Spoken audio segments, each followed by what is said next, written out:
Well, actually, I am the sort of servant in chief of our son and of my wife. Both of them require help, and we are fortunate enough that we have helpers who look after them. But they require help all the time, and I am the sort of the person available all the time, and certainly that has a great effect on one's life. That to transmute, to convert suffering into service is one of the methods of therapy which I have seen demonstrate, I have experienced. To such an extent, as Mother Teresa would say, love till it hurts. We did not know. And I've era also. So well, no, we were in Washington. We did not know what it meant, that he has a brain injury and what will be the consequence. And I remember a wonderful old man, Dr. Kennedy. He was the head of this neuroscience thing at the Georgetown University Hospital, where our son was born in Washington. And he's an elderly man.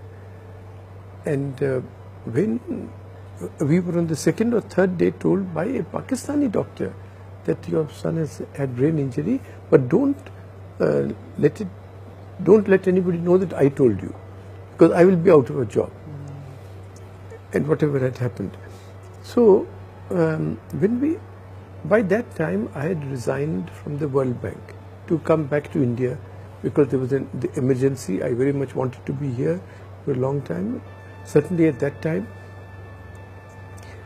So we had gone to Dr. Kennedy, and I asked him, sir, I have resigned my job, and but if you feel that for the sake of the child we should remain here, I will try and get a job back and continue here.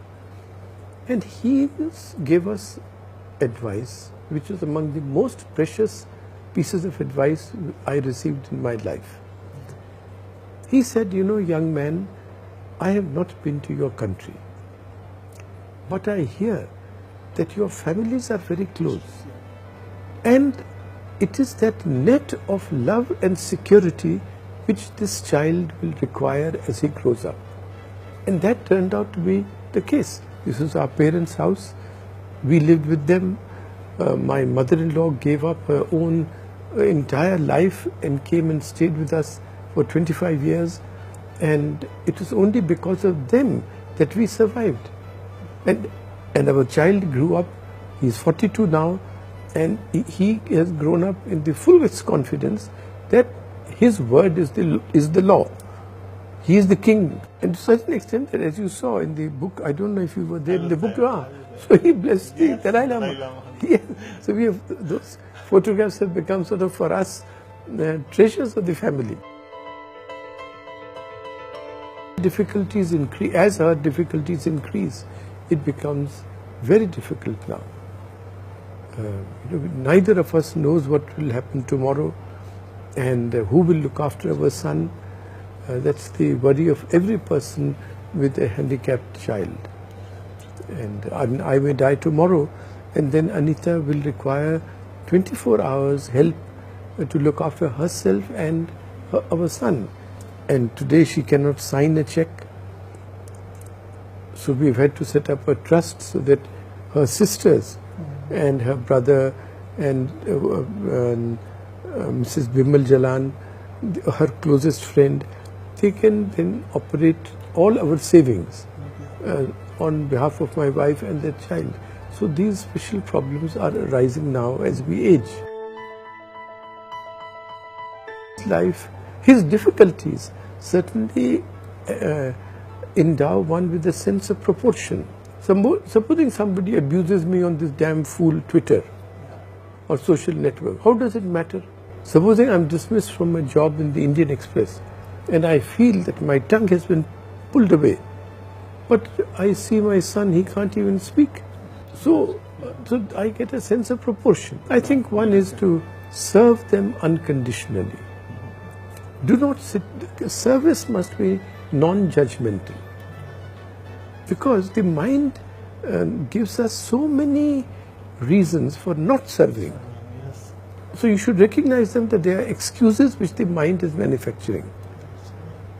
And therefore it will be best for us to not judge, but just serve. There is a very good sentence of the Dalai Lama. If you want to be truly selfish, help someone. Wow, what a line. Beautiful line. So I have added a footnote to that. Yeah. That is, if you want to be truly selfish, help someone who cannot do anything in return to you, for you. You see, if you help some big fellow, some businessman or prime minister or some fellow, but when you serve a child who cannot do anything for you, or when you give an anonymous donation, then there is no way when you can expect anything in return. Then service has truly a therapeutic effect.